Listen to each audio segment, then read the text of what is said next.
Grabe na talaga ang lupa mga kaibigan. Oh. Sobrang taas na talaga ng hinupaan dito sa tabok din. Oh. Grabe na. So masaya na naman ang mga kids. Dahil dito si Arlene maliit. Sayang-saya naman si Yukyuk at saka si Soy Soy. Dito na naman kami kasi ilalagay ko yung ano ni Ate Maninay. Yung vinyl si Palo. Oh. Hi! Yeah! Ang lawak ng playground nila Ate Maninay dito. Kagala-gala talaga sila. Tara, gitapukan na. Tay. Happy birthday, Iman. Ayan oh, ang ganda ng table at saka ang ganda ng mga niluto ni Ate Maninay. Wow. Simple but delicious. Saya na yung cassava cake, yung bread, cake ni Ate Maninay na homemade talaga. Ang mga isda sa Agusan Mars, di mawawala yan. At saka nilagyan ng twist. May ito kasi ginataang kari-kari na karpa, tilapia, gurami. And then ito naman karpa, iskabichi. And ito naman mga maninay, taba ng baboy. And ito, hindi talaga ito mawawala sa amin mga maninay kasi alam niyo naman si Gardo Versus ng Agusan Mars, maraming manok. So native chicken. Tapos, mga maninay, hindi mawawala yung bihon. At tapos, hindi mawawala. Busy kasi mga maninay kasi yung mga bata nagsipaliguan kasi para pagkakain ng mga maninay, okay na ang lahat. And then, hindi na magkuan ba? Diretso na. So, mayroon kaming bacon mga maninay. Nilagyan ko siya ng itlog, sibuyas, pinaritong itlog, at saka boiled egg. And dito naman, tawag nito, lemon and egg, sibuyas mga maninay. sarap. So, lahat nito is homemade mga maninay. Thank you so much kay Auntie Inday. Auntie Inday mga maninay, to the rescue. And then dito naman mga maninay, pamangkin ko kasi ayaw nila ng isda. Gusto nila egg lang mga maninay. Kasi tulad na sabi ko sa inyo, dito talaga mga maninay, itlog is life. Hotdog, carne, chicken, kakain sila ng chicken pag fried chicken. Pero pag adobo, sinabaw, hindi yan sila mahilig mga maninay. So dahil wala pang fried chicken, ipipirito muna natin ang itlog dahil. So nadi ay, itlog, asa man lagi ka ng manok, ikan man sa itlog, so itlog padong manok dahil. Ayan na, ito of course, ito, alam niyo na to, kanino to? Kang Soy Soy. Ito naman kay Keng mga maninay. Inano ko na sila mga maninay, narinig ko na, para mamaya hindi na sila mag-away. Dito sila sa baba. Then kami mga maninay, that's land na lang kami ng mga matatanda. So, pero, ang importante, salo-salo. Kami nga dati mga maninay, sardinas, yung salmon, mga maninay, tapos, udong. Udong kami mga maninay. And then na naman sasabi, ayan ka na naman, mag-story tilim. Lisod sa dugay mo kinabuhi, o ako kabalo. Kung sa story mo kinabuhi, kung siday ka. Charis lang mga maninay. Siyempre mga maninay, story ko kung ano yung nakaranasan ko kasi buhay ko naman ito mga maninay. Kasi kung story ko yung buhay mo, hindi ko naman alam ano yung karanasan mo, di ba? So yeah, ito yung aming simple dinner mga maninay for today's video.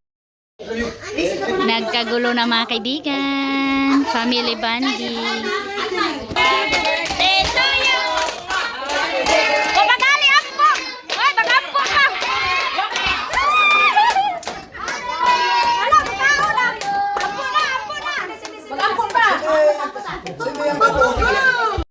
Happy birthday to you. Happy birthday to you. Happy birthday to you.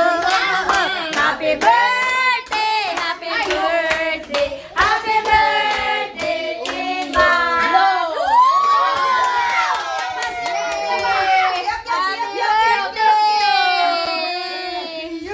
Happy birthday, Yukyo. Happy birthday.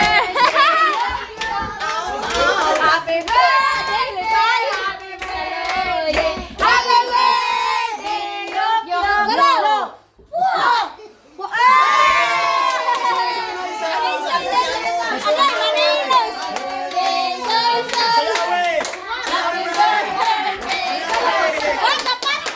Happy birthday,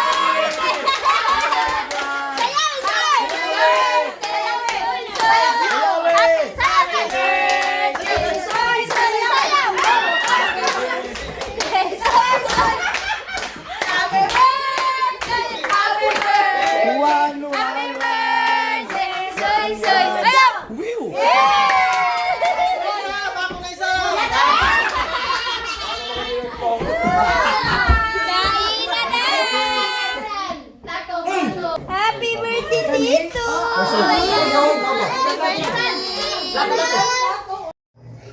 Hello mga kaibigan, good morning! Welcome po dito sa bahay ulit nila Ate Maninay.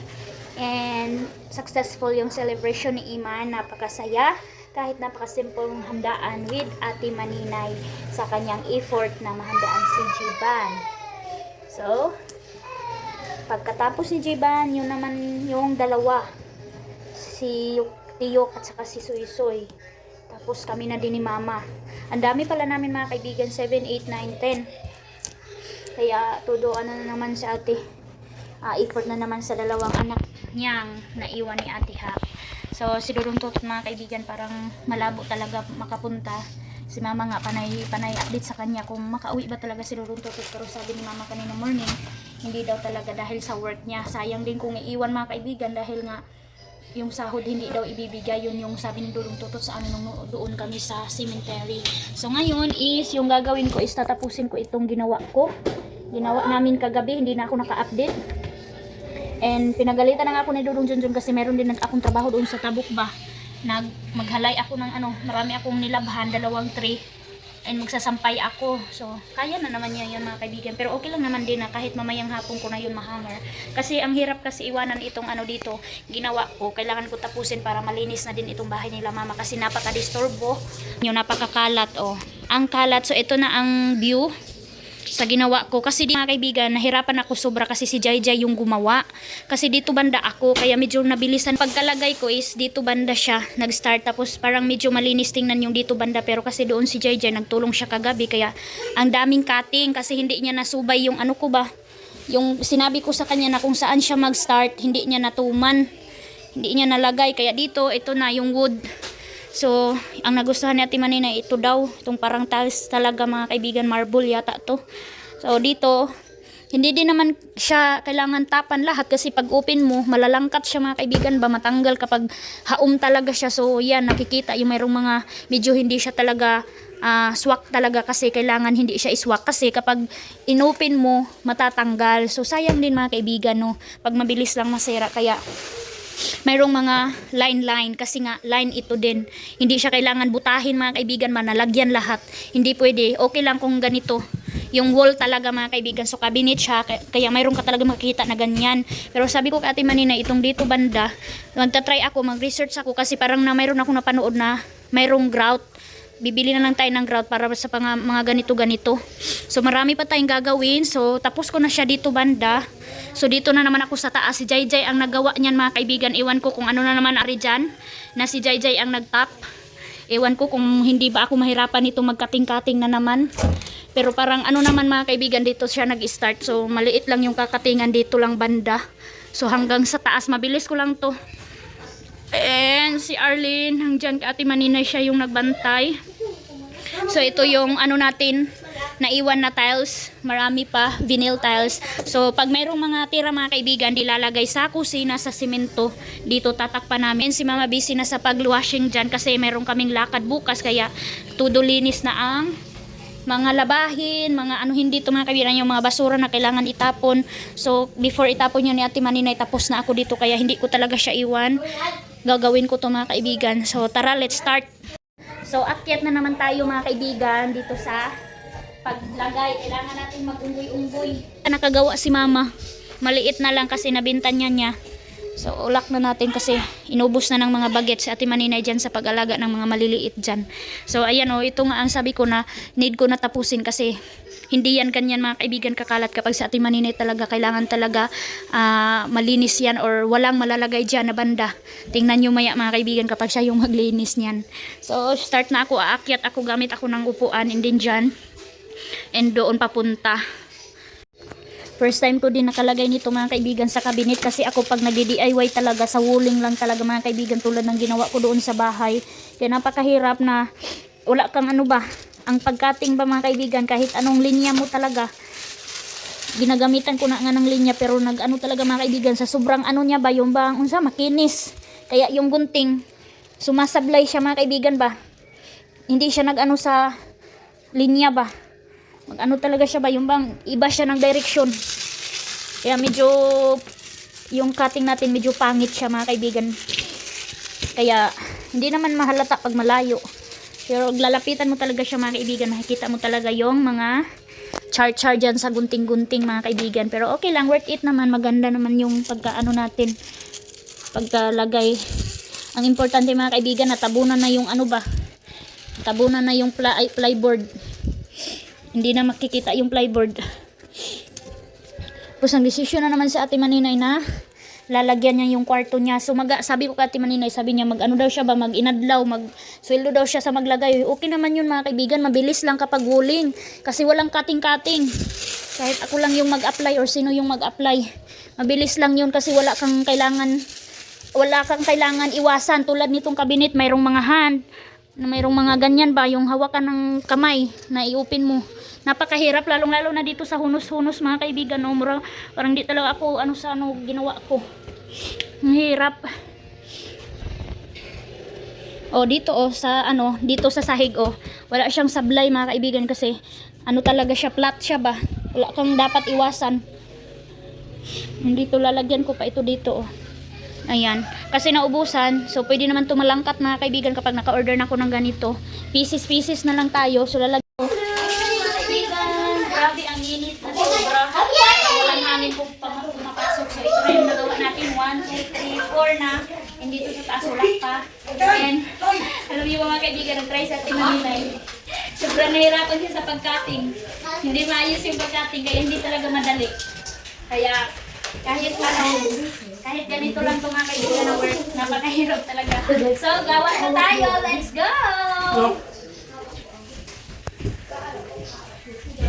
Itong gunting namin ba? Habol na.